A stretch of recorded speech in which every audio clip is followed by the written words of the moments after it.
শ্রীরাম। আমার হাতে কাজ, পেটে ভাত, মাথায় সাক্ষাৎ, এটাই হলো রাম রাজ্য, একেই বলে সুশাসন।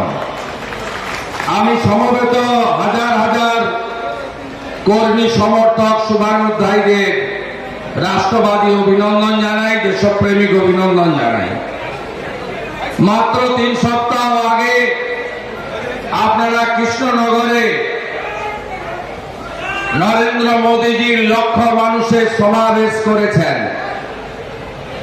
তারপরে আজকে আমাদের এই সাংগঠনিক জেলা তথা লোকসভা কেন্দ্রের যত বুথ আছে সমস্ত বুথ থেকে আমরা বুথ সশক্তিকরণের মধ্য দিয়ে উঠে আসা আমাদের কর্মী সমর্থক যারা বুথে ভোট করবেন, যারা বুথের সৈনিক, যারা এই নির্বাচনের আসল পরিচালক, তাদেরকে এখানে ডেকেছি চাপড়াতে আমাদের সমাবেশে।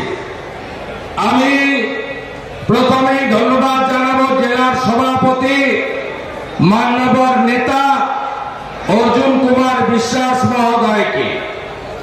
আমি শ্রদ্ধা জানাবো, কৃতজ্ঞতা জানাবো সম্মানীয় সমাজসেবিকা এবং আমাদের এই লোকসভা কেন্দ্রের প্রার্থী তথা ভাবী সাংসদ মাননীয় শ্রীমতী অমৃতা রায় মহোদয়াকে, যিনি ঐতিহ্যবাহী রাজবাড়ির ঐতিহ্য বহন করে নিয়ে চলেছেন।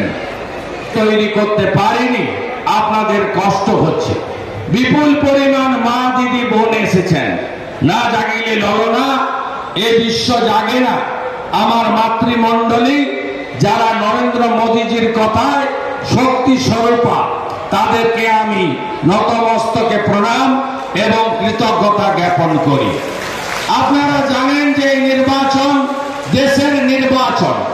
এই দেশের নির্বাচনে আমাদেরকে শুধুমাত্র এখান থেকে সাংসদ নয়, ভারতবর্ষের প্রধানমন্ত্রী নির্বাচন করতে হবে। আর 543টা আসনে আমরাই কেবলমাত্র লড়ছি, বিজেপি বা এনডিএ। এই শক্তি সিপিএম এর তো নেই। সিপিএম এর কথা ছেড়ে দেন, কেরালা ছাড়া সিপিএম কোথাও নেই। ত্রিপুরা থেকেও উঠে গেছে, পার্টিটা সাইনবোর্ডে পরিণত হয়েছে। আর অন্যদিকে তৃণমূল কংগ্রেস, এই তৃণমূল কংগ্রেস আগে জাতীয় পার্টি ছিল, এখন আঞ্চলিক পার্টি হয়েছে। তারা পশ্চিমবঙ্গের বাইরে 1-2টি আসন ছাড়া নির্বাচনে লড়াই করার যোগ্যতা, সক্ষমতা বা ক্ষমতা কোনটাই তাদের নেই। তাই বেল পাকলে কাকের কি। লোকসভা ভোটে পাসওয়ার্ড বিদেশে পাচার করেছেন, তার বিরুদ্ধে জনরোষ এবং ভারত ভুক্তিতে যে পরিবারের নদিয়া জেলায় সবচেয়ে বড় অবদান, সেই রাজ পরিবারের রাজমাতা প্রার্থী হয়েছেন। তাই তার পরিবার নদিয়া জেলার মানুষকে ভারত ভুক্তি করেছিলেন। তার প্রতিদান ভোটাররা ইভিএম এ 13ই মে দেবে।